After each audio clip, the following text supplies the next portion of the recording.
अखंड हिंदू राष्ट्र निर्माण के लिए परम पूज्य गुरुजी डॉक्टर जी के कार्य को आगे बढ़ाना चाहते थे। उसके लिए ज़रूरत थी लोगों की। उन्होंने लोगों को आह्वान किया, उसका अच्छा प्रतिसाद भी मिला, पर कुछ कसौटी के क्षण भी आए। आरवी के एक वकील थे ठेंगड़ी, उनके सुपुत्र दत्तोपंत।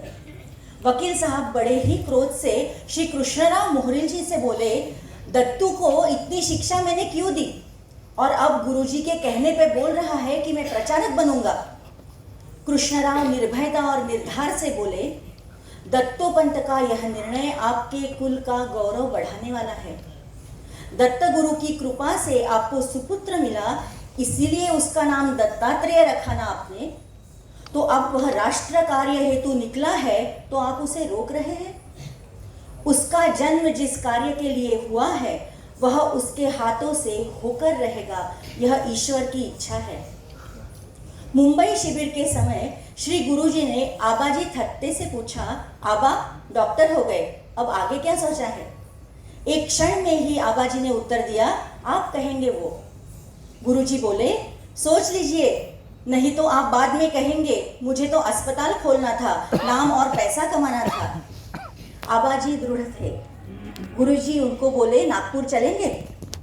और 28 दिसंबर 1944 को आबाजी नागपुर आए और परम पूज्य गुरुजी की छाया बन गए।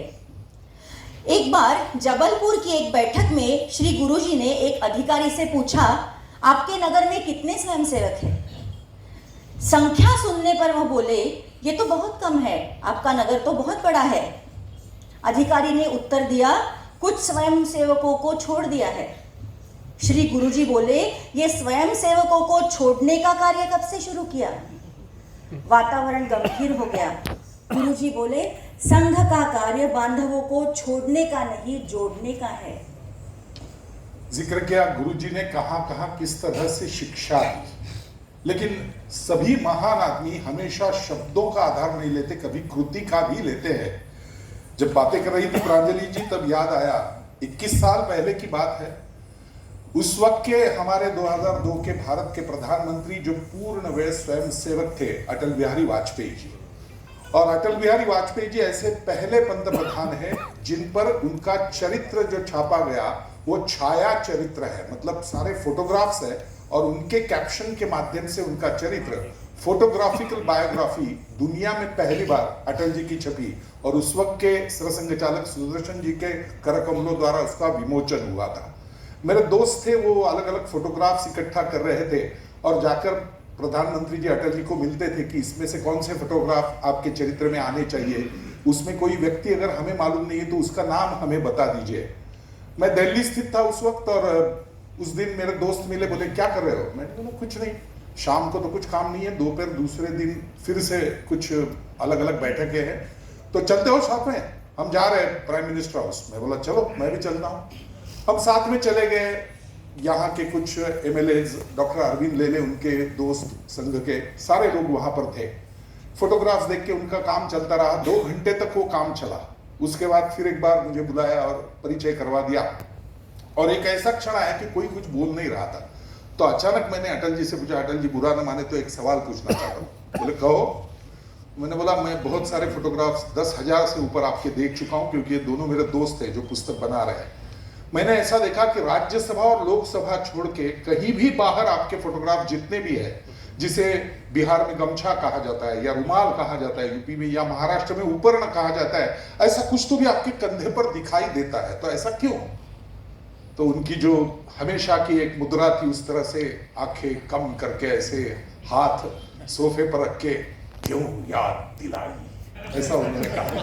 तो मैं बोला ठीक है, अगर मतलब तकलीफ है तो मत बताए। नहीं नहीं नहीं बताता हूँ, बैठो। मैं बैठ गया। अरे नहीं ऊपर बैठो। नहीं नहीं मैं सुनना चाहता हूँ, बताइए। बोले हुआ ये, हम संघ कार्य में थे, गुरुजी ने कह दिया कि राजनीति अच्छी करनी है तो राजनीति में चले जाओ। जनसंघ की स्थापना हुई। उस वक्त तो इतना बड़ा कार्यालय वगैरह कुछ नहीं था, एक भाड़े की रूम ली थी हमने दिल्ली में और वहां स्थित थे हम। 3 जगह से मैं ही खड़ा हो गया पहली बार लोकसभा में, 2 जगह से डिपॉजिट गया और बलरामपुर से मैं चुन के आया, क्योंकि 11वीं कक्षा में मैंने ये कविता लिखी थी, रग रग हिंदू मेरा परिचय।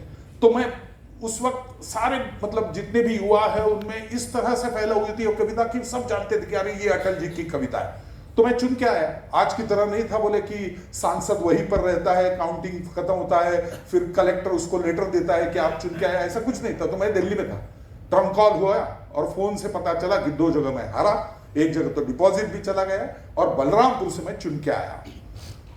आगे अधिवेशन था तो मैं चला ही नहीं गया। अधिवेशन खत्म होने के बाद 3 महीने के बाद मैं पहली बार बलरामपुर जा रहा था। अब उस वक्त तो ऐसी स्थिति नहीं थी कि लाल बत्ती की गाड़ियां हैं, साथ में लोग हैं, कुछ नहीं बोले। मैं और एक मेरा निजी सहायक, हम दोनों 2nd क्लास का रेलवे का टिकट निकालकर बलरामपुर गए। लेकिन वहां पर स्वयंसेवकों की भीड़ लगी थी स्टेशन पर, वो दीपक का झंडा लहराते हुए। उस वक्त भी वही चल रहा था बड़े दौर की देश का नेता कैसा हो, अटल बिहारी जैसा हो।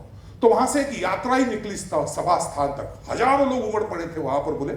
तो जैसे ही जाकर स्टेज पर संपन्न आस्थित हुआ तो एक संघ स्वयंसेवक मेरे पास आया और बोला, अटल जी थोड़ी गड़बड़ हो गई। मैं बोला क्या गड़बड़ हो गई? अरे देखो माहौल देखो क्या भरा हुआ है, उत्साहित है लोग, पहली बार सांसद आया है उन्हें मिलने बलरामपुर, तो क्या बोल रहा है, क्या हुआ? नहीं बोले अपने समझ में नहीं आया, यहाँ पर संघ की बैठक है और अपने पीछे के डिब्बे में गुरुजी थे और ऐसा हुआ कि हमारी यात्रा जो निकली उसकी वजह से सारे रास्ते जाम हो गए, गुरुजी को बैठक पहुंचने में 1.5 घंटा देरी हो गई हमारी वजह से। मैं बोला अरे बाप रे ये तो गड़बड़ हो गई। मैं बोला ठीक है मैं देख लूंगा, क्योंकि शाम को एक संघ स्वयंसेवक के घर भोजन का प्रबंध था। सभा खत्म होते ही चला गया तो गुरुजी बैठे थे। मैंने बोले जाके उनके पांव छुए, बोले गुरुजी मुझे पता नहीं था आप रेलवे में मेरे पीछे के डिब्बे में है, क्षमा चाहता हूँ यात्रा निकली उसकी वजह से आपको देरी हुई। हाँ नहीं ठीक है, बोले बैठो। फिर बैठ गए एक एक करके स्वयंसेवक, कोई और लोग नेतागण आ गए और बातें शुरू हो गई। तो बोले क्या है राजनीति, 2 जगह से इनको हराया, अपने वो 2 सांसद भी हारे जो चुनाव लड़ रहे थे, किस तरह का विचार है लोगों के मन में, क्यों अच्छा देश का नहीं सोचते वगैरह वगैरह। सब सुनने के बाद शांत गुरुजी थे, उन्होंने अपने आईना एक बार ठीक किया और मेरी तरफ रोक कर देखा और बोले इन सब बातों का जड़ राजनीति है। मैं समझ गया, बोले मैं तो उठ गया, जाकर उनके पैर पकड़े, नीचे बैठ गया। बोले गुरुजी आपकी आज्ञा से राजनीति में आया हूं, मुझे बिल्कुल रस नहीं है, आप कहे तो अभी ये वस्त्र उतार देता हूं, फिर से संघ के प्रचार कार्य में जुड़ जाता हूं। तो पीछे पीठ पर एक जोर से धब्बा मारा और बोले क्यों रे अटल, मैंने तो सुना है हर सभा में तू सबकी खींच लेता है, इतना भी नहीं समझ सकता। और सब लोग हंसने लगे और हंसते हंसते गुरुजी ने अपना रुमाल मेरे कंधे पर रख दिया। उसके बाद से आज तक मैं ये इतना ही मानता हूं कि गुरुजी का ये संदेश उस कृति से था कि चाहे अटल तू पंतप्रधान बने, चाहे किसी संस्था का अध्यक्ष बने या कहीं चपरासी बने, लेकिन कभी ये मत भूलना कि पहले तू स्वयं सेवक है।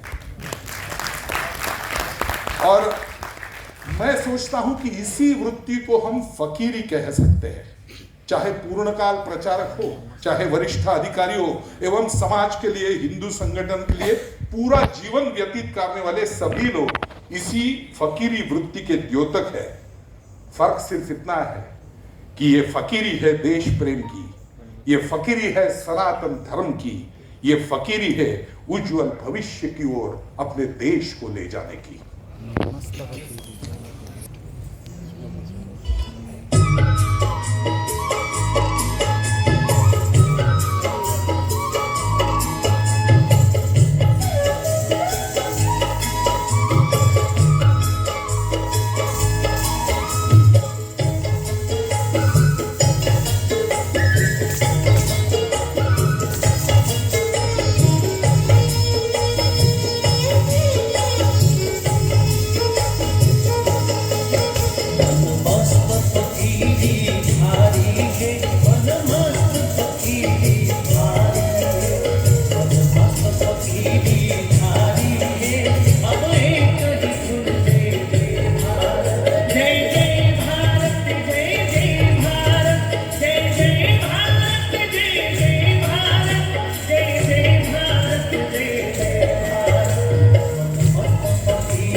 माता की जय।